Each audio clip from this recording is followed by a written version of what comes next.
Vamos a continuar con el desafío que nos deja la iglesia de Tesalónica. Ahí en Tesalónica había un grupo de cristianos que fueron resultado del ministerio del apóstol Pablo en su segundo viaje misionero. Recuerden ustedes, ¿no? Y estos hermanos de esta provincia de Macedonia eran griegos, gentiles, por supuesto, ¿no?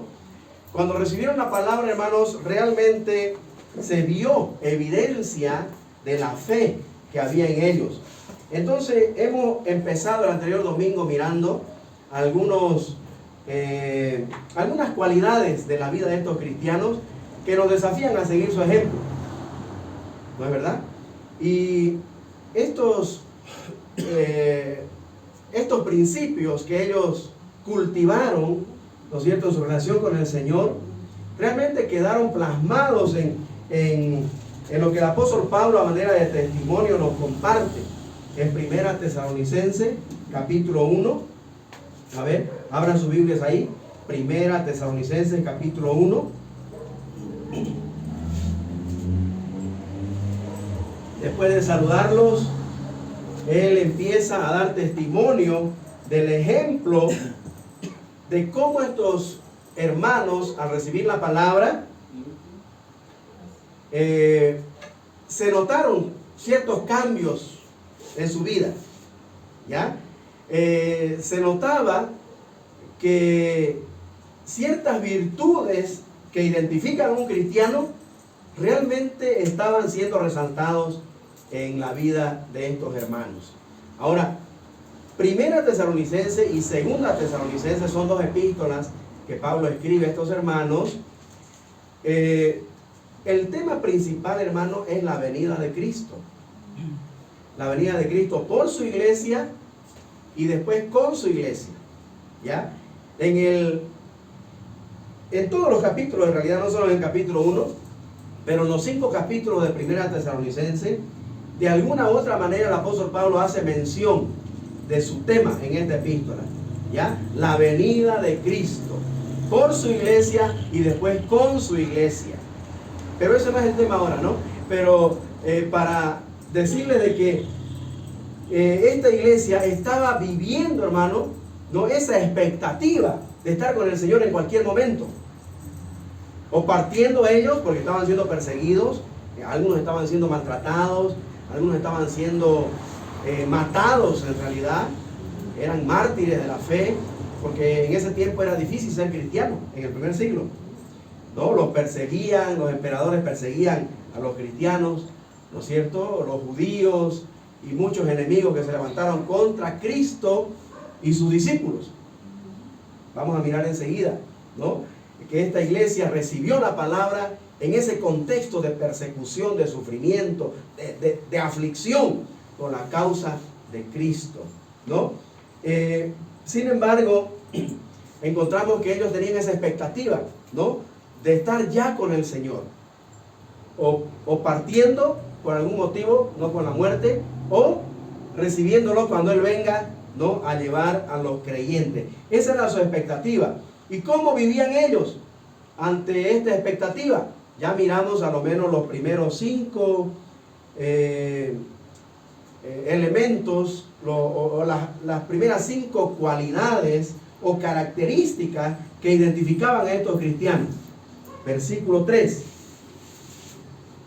Dice el 2: damos siempre gracias a Dios por todos vosotros, haciendo memoria de vosotros en nuestras oraciones, acordándonos sin cesar delante del Dios y Padre de nuestros, y Padre nuestro, de, número 1, la obra de vuestra fe.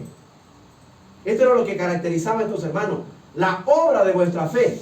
Es decir, la fe que ellos habían depositado en Jesucristo realmente se veía manifestada a través de sus buenas obras de fe. Pero también dice, número 2, del trabajo de vuestro amor. Se veían los frutos.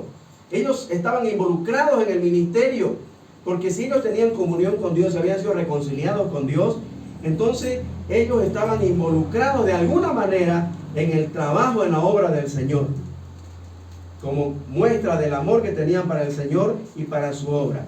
Y número 3, y de vuestra constancia en la esperanza, dice, en nuestro Señor Jesucristo.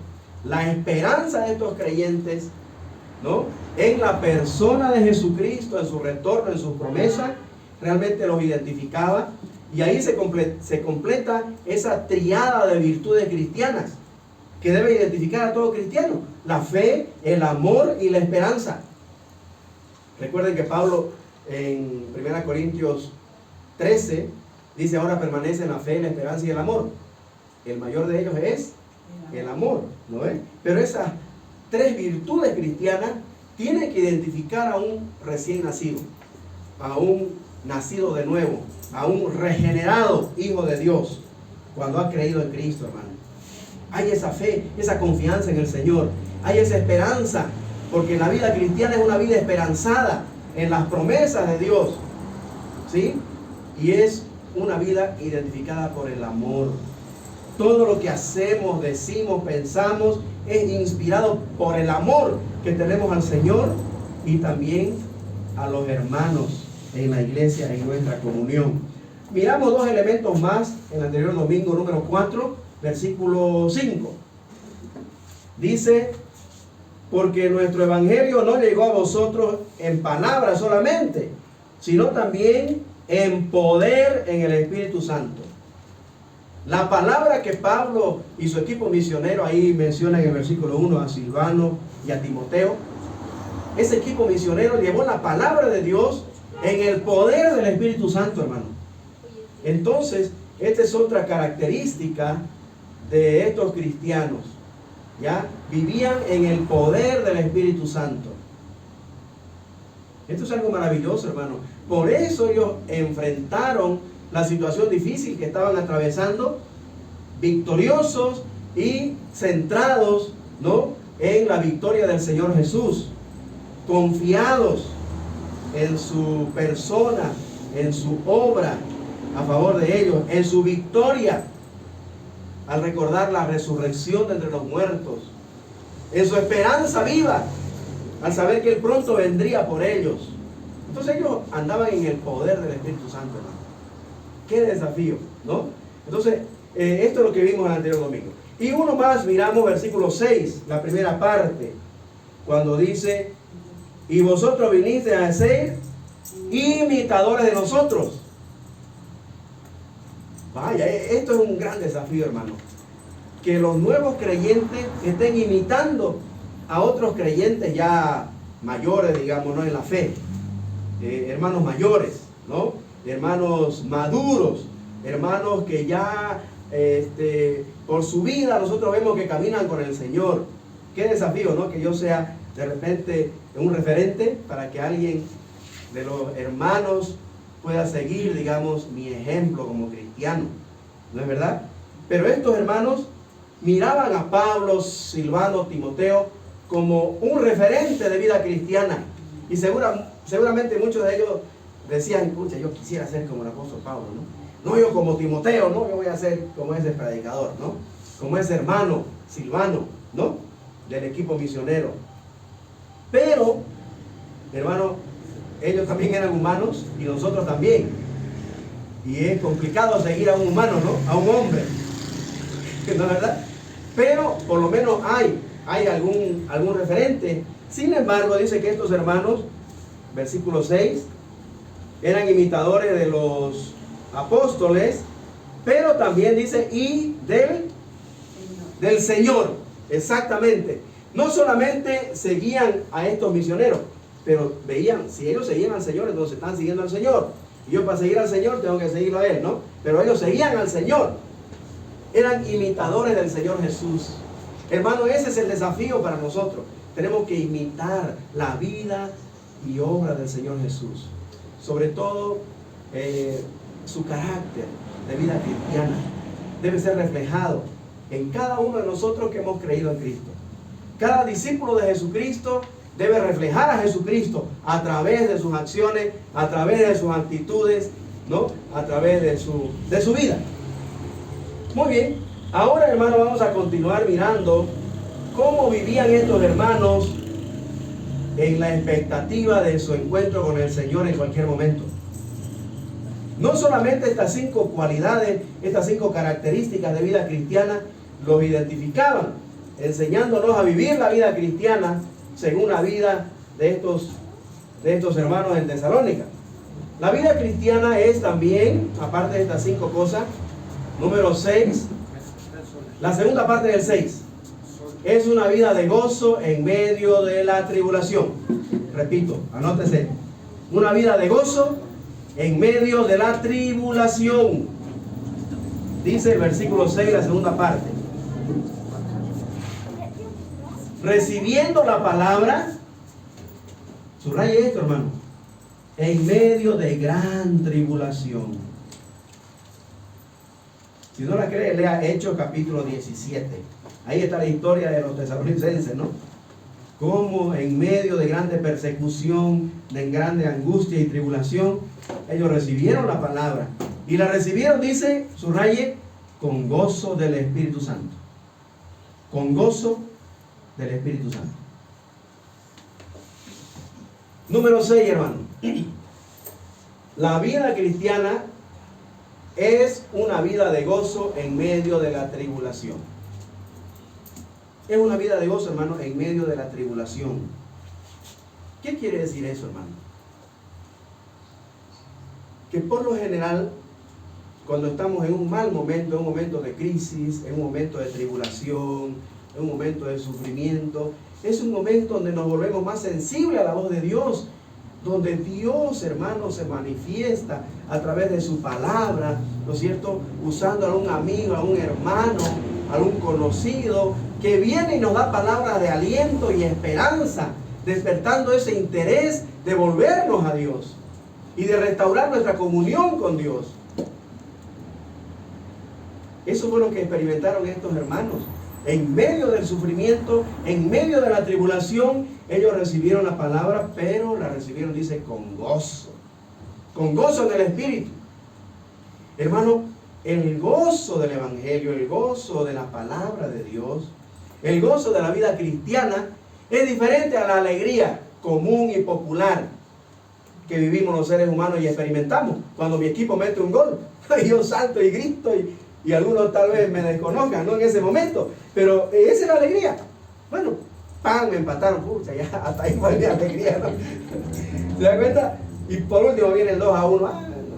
O sea, es una alegría temporal, digamos, ¿no? La que experimenta el ser humano.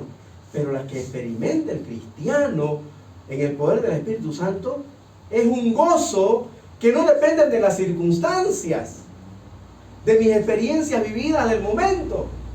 Tiene que ver, hermano, con mi esperanza en la persona de Jesucristo, en sus promesas, en su obra a mi favor, beneficiándome de sus misericordias y su gracia y su abundante bendición. Entonces yo estoy gozoso en el Señor, no importan las circunstancias. ¿Me entiende? Estos hermanos, en medio de la tribulación y angustia que estaban sufriendo por la persecución y el sufrimiento, estaban gozosos de haber conocido la salvación. ¿Qué les parece, hermano? Qué maravilla la vida cristiana, hermanos. Yo puedo estar llorando de repente, ¿no? En medio del sufrimiento, pero estoy gozoso porque el Señor está en control. El Señor es soberano y sabe por qué pasan las cosas. Y yo estoy con mi mirada centrada, no en las circunstancias del momento, que de repente pueden ser, ¿no?, oportunidades de tener una cosa mejor en el futuro. Pero obviamente si yo me enfoco en las circunstancias del momento, me voy a frustrar, pues no me voy a desanimar. Inclusive tal vez hasta puedo protestar contra Dios, ¿no? ¿Por qué, Señor, a mí, ¿no? En esta situación, justo cuando ya iba a firmar mi contrato. Puede pasar, ¿no? Pero no estamos mirando, hermano, lo que Dios tiene con esa situación. Que a veces son circunstancias que Dios permite que pasemos, porque tiene otra cosa mejor más allá. Eso fue lo que mi hijo mayor experimentó, digamos, cuando estaba por firmar su contrato en Argentina, todo un año jugando en un equipo, ¿no? Ya en la reserva. Y ya por firmar para jugar en la primera, va y se lesiona. Y una lesión complicada, ¿no? De la rodilla. No, pues operación y demás cosas, así que su buen tiempo afuera, ¿no? Y ya eso cambió, esa circunstancia cambió toda los planes que habían, digamos, ¿no? Porque Dios tenía otra cosa mejor. ¿Se da cuenta, hermano? A veces no entendemos los sufrimientos del momento, las circunstancias adversas. Pero hermano, cuando somos de Cristo, ¿no es cierto? Nosotros vemos esas circunstancias adversas como oportunidades de ver la mano de Dios en el futuro, ¿no es cierto? Con expectativa de lo que Él tiene para mí, que puede ser mucho mejor que lo que de repente iba a tener con esta situación aquí. ¿Ya? Hermano, estos hermanos nos enseñan que la vida cristiana es una vida de gozo en medio de la prueba, en medio de la tribulación. Pero es un gozo en el Espíritu Santo, en el poder del Espíritu Santo que mora en nosotros. Porque nosotros mismos, bueno, vamos a tirar la toalla. Vamos a protestar. ¿Sí? Nos vamos a desanimar, desalentar. Y vienen, ¿no?, momentos así de turbación, donde ahorita está de moda, ¿no? El problema psicológico, ¿no? Con estrés y ¿cómo le llaman a ese problema que necesitan psicólogos? Parte del estrés, lo que se quiere suicidar, ¿no? Por estar depresivo, sí, eso, la depresión, hermano. El que conoce a Cristo y está en el gozo del Espíritu, no hay tal depresión aquí. No, está confiado en lo que Dios tiene con esa circunstancia adversa. Me viene a la mente la experiencia de José, el hijo de Jacob, ¿no es? El hijo de Jacob en Egipto. Y él no entendía por qué sus hermanos lo aborrecían, lo querían matar, lo vendieron, por último lo compraron allá, lo calumniaron, lo metieron en la cárcel, y él no entendía por qué pasaba todo eso. Cuando de pronto de la cárcel lo sacan al trono, el segundo en Egipto. ¿Se da cuenta? Y él, en el capítulo 50 de Génesis, le dice a sus hermanos, ¿no? Ustedes pensaron hacer mal, pero Dios tenía todo, ¿no?, orquestado para bien. Porque Dios así usa las circunstancias adversas, hermano, en nuestra vida.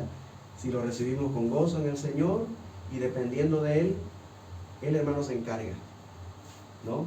Él se encarga de elevarnos a una posición mucho mejor. Eso nos enseñan estos hermanos. La vida cristiana es una vida de gozo en medio de la tribulación. Número 2, versículo 7. Es una vida ejemplar. Miren estos creyentes en esas circunstancias como vivían. Versículo 7. De tal manera dice que habéis sido ejemplo, subraye esto, a todos los de Macedonia, toda esa provincia, donde estaba la iglesia de Berea, ¿no?, la iglesia de Filipos, ¿no es? Y los tesalonicenses. Y no solo de esa provincia, sino también de la provincia de Acaya. La provincia de Acaya, otra provincia griega, hermanos. ¿Se puede imaginar estos creyentes siendo ejemplo a todas las otras iglesias de esa región? La vida cristiana, hermano, tiene que ser una vida ejemplar, ¿ya? Como aquí está hablando de una iglesia, esa iglesia era ejemplar porque los miembros de esa iglesia eran ejemplos de cristianos, eran ejemplos de discípulos de Jesucristo. Ellos marcaban diferencia donde iban, donde se escuchaba hablar de las iglesias de Filipo, de Berea, de Macedonia, allá en Acaya, en Gálatas, en fin. Ellos sobresalían. No, pues los de Tesalónica, 100 puntos, ¿no? Son buenos cristianos, es increíble, mira lo que están pasando esto. Le han pasado de todo a estos pobres hermanos. Y cómo ellos gozosos siguen al Señor, ¿no? Hay que seguir ese ejemplo. Ejemplares. Hermano, qué lindo sería que escuchemos en Cochabamba, ¿no?, la iglesia ejemplar de la zona sur. Coinonía. Qué iglesia más ejemplar, ¿no? Claro, todos sus miembros leen la Biblia, oran, están en el ministerio, promueven la unidad, son llenos del Espíritu Santo. ¿Cómo predican la palabra? ¿Cómo no dejan de reunirse y llegan temprano a su reunión? ¿Cómo dan, ¿no? Amando a Dios y con gratitud en el corazón, no les pesa poner para la obra. ¡Qué iglesia más ejemplar! No solo en Cochabamba, pero Santa Cruz y La Paz, ¿no? ¿Cómo hablan de coinonía en Cochabamba? No nos gustaría, ¿no?, escuchar semejante comentario. Claro, aquí están los de Tesalónica. ¿Cómo nos desafían, hermano? Una iglesia ejemplar. Número 3, versículo 8. Dice, ¿no? Porque partiendo de vosotros, miren, tesalonicenses, ha sido divulgada, subrayen esa palabra, divulgada, la palabra del Señor, no solo en Macedonia y Acaya, sino que también dice, mire esto, en todo lugar vuestra fe en Dios se ha extendido, de modo que nosotros no tenemos necesidad de hablar nada de ustedes, porque ya todos lo saben, en todos lados. ¿Qué les parece? Número 3, la vida cristiana según la vida de los tesalonicenses es una vida de proclamación del Evangelio, es una vida de predicación, es una vida de divulgar la palabra, de no callar. Con razón, hermano, el Evangelio se expandió en el mundo conocido de ese tiempo, porque los que recibían la palabra la compartían, no se la guardaban para ellos. Es que una buena noticia, hermano, no nos la podemos guardar y quedar chitón. Si yo voy al cielo, si yo sé que el que muere sin Cristo se va al infierno, ¿cómo no voy a advertirle? ¿Cómo no le voy a predicar a mi hermano, a mi primo, a mi tío, a mi vecino, ¿no?, a mi colega, etcétera?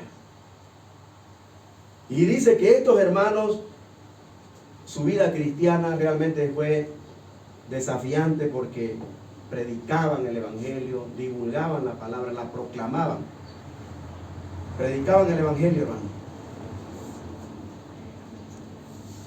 Ese es el desafío de la vida cristiana. Número 4. El versículo 9. Dice el versículo 9, porque ellos mismos cuentan de nosotros la manera en que nos recibisteis y cómo os convertisteis. Mira el testimonio. ¿Cómo os convertisteis de los ídolos a Dios? De los ídolos, eran idólatras. Dice que se convirtieron de los ídolos a Dios. ¿Para qué? Subrayen esto. Para servir al Dios vivo y verdadero. Habiéndolo conocido, hermano, ellos dejaron sus estatuillas, sus imágenes, ¿no?, sus ídolos, para servir al Dios vivo y verdadero. Número 4, entonces, es una vida de servicio a Dios, dejando los ídolos a un lado y sirviendo al Dios vivo y verdadero.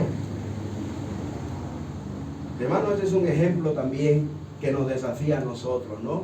De dejar nuestra antigua vida, ¿no?, y seguir a Cristo, a quien hemos conocido a través del Evangelio, a través de la palabra del Señor, ¿no? ¿Cómo no seguirlo a Él ahora, tantos años en mi ignorancia? Eso es lo que muchos de mis familiares no entendieron, hermano, cuando yo conocí a Jesucristo, cuando conocí la salvación y entendí que no era la religión la que salvaba. No era porque yo pertenecía a cierta religión que ya tenía asegurada mi entrada al reino de los cielos.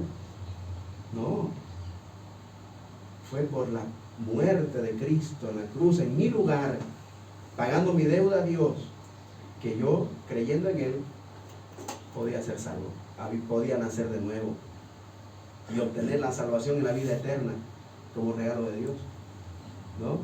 Me costó entender también, obviamente, ¿no?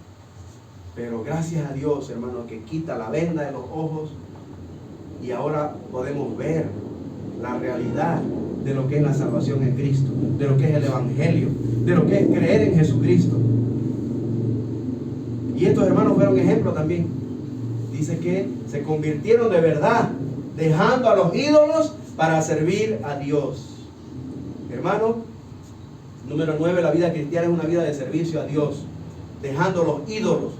Tal vez nosotros ahora no hayamos tenido seguramente esos ídolos de yeso, de metal, de madera, ¿no? Alguna imagen de algún santo, como decimos, ¿no? Una virgen, qué sé yo. Pero ídolo, hermano, puede ser también cualquier otra cosa que ocupe el lugar de Dios en mi corazón. Cualquier otra cosa que sea prioridad en mi vida y no Cristo. Un ídolo puede ser nuestro trabajo, ya que estamos esclavizados de él. Un ídolo puede ser mi familia. Todo lo que ocupe el primer lugar en mi vida, que no sea Dios, eso puede ser un ídolo también, ¿ya? No solamente una estatua de yeso, de madera o de metal. Un ídolo puede ser, qué sé yo, una diversión de la cual no puedo pasar sin ella, ¿no? Un juego, no sé, un deporte, algo, hermano, que sea la prioridad en mi vida. Eso puede ser un ídolo. Hasta un hijo podría ser un ídolo. Podría convertirse en un ídolo. Mi hijo, mi nieto. Sí. Puede ser un ídolo. Todo lo que desplace a Dios del primer lugar en mi vida, hermano. No solamente una estatua, ¿no? ¿Se da cuenta?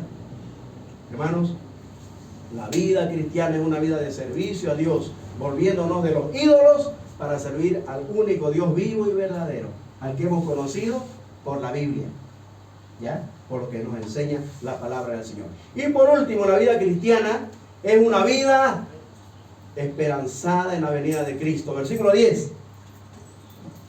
El último versículo dice: y esperar de los cielos. Ese y está llegando al final, ¿no? De toda esta descripción de cómo eran los creyentes de Tesalónica. Para servir al Dios vivo y verdadero y esperar. Me gusta esa conexión de y, ¿no? Una vida de santidad, apartándonos de los ídolos, para servir al Dios vivo y verdadero y esperar de los cielos a su Hijo, subraye, al cual resucitó de los muertos, a Jesús, para que no quede duda, ¿no? Dice, quien nos libra de la ira venidera. Me encanta esa última expresión, de la ira venidera. Nos libra. La iglesia, hermano, no va a pasar por la gran tribulación, ¿ya? Recuerden, esta es una epístola que nos habla ampliamente, ¿no?, de los eventos escatológicos, de la venida de Cristo. ¿Qué va a pasar con la iglesia? ¿No? Entonces, el rapto de la iglesia, hermano, va a ser antes de la ira venidera, que va a ser derramada sobre la humanidad, que no ha aceptado a Cristo, que ha rechazado a Cristo como su Mesías, como su Salvador, ¿ya? Pero estos hermanos, entonces, vivían una vida de santidad, esperando de los cielos a su Hijo, que resucitó de los muertos, a Jesús, que viene pronto a librarnos de la ira venidera. Eso es vida cristiana, hermano. Es una vida que espera al Señor, ¿ya? Quien nos va a librar de la ira venidera. Muchos están con miedo de lo que está aconteciendo ahorita, por ejemplo, en el Medio Oriente. Como nunca antes, hermano, hay una guerra, ¿no?, atroz, salvaje, increíble, hermano. Pero así está el mundo ahorita. Y otra guerra más, ¿no es cierto?, en Ucrania con Rusia, ¿cierto?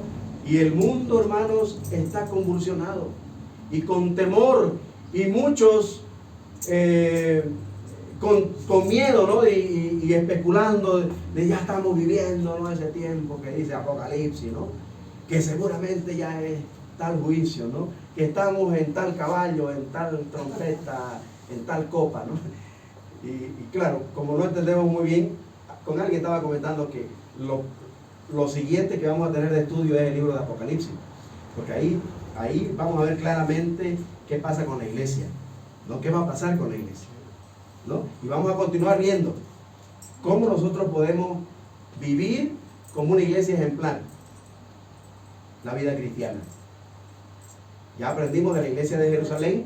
Estamos terminando de mirar el ejemplo de la iglesia en Tesalónica.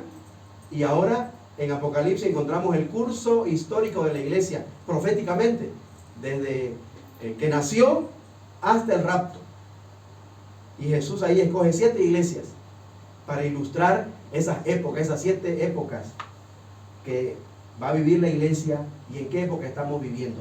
No se lo pierdan, vamos a estudiar Apocalipsis, ¿ya? Sobre todo el curso de la iglesia, ¿ya? Entonces, la vida cristiana, hermano, es una vida esperanzada en la expectativa de estar con Cristo en cualquier momento. Sea que muramos por una muerte natural o que Él venga a las nubes a llevarnos. ¿Ok? Eso es vida cristiana, hermano. Repasamos. Según los tesalonicenses, según la vida ejemplar de los tesalonicenses, la vida cristiana es una vida de fe, es una vida de amor, es una vida de esperanza, es una vida de poder en el Espíritu, es una vida de imitar a Cristo. Miramos el anterior domingo. Y hoy complementamos mirando que según la vida de los primeros cristianos en Tesalónica, la vida cristiana es una vida de gozo en medio de la tribulación, es una vida ejemplar, es una vida de predicación del Evangelio, es una vida de servicio a Dios, volviéndonos de servir a los ídolos para servir al Dios vivo y verdadero. Y por último, es una vida que espera al Señor en cualquier momento. ¿Ya? Es una vida esperanzada en estar con el Señor en cualquier momento, quien nos libra de la ira venidera, ¿no? Que el Señor, hermano, nos bendiga, nos ayude a que también estas cualidades, esta descripción de vida cristiana sea la que nos identifique también a nosotros. Amén. Amén. Vamos a orar, hermanos.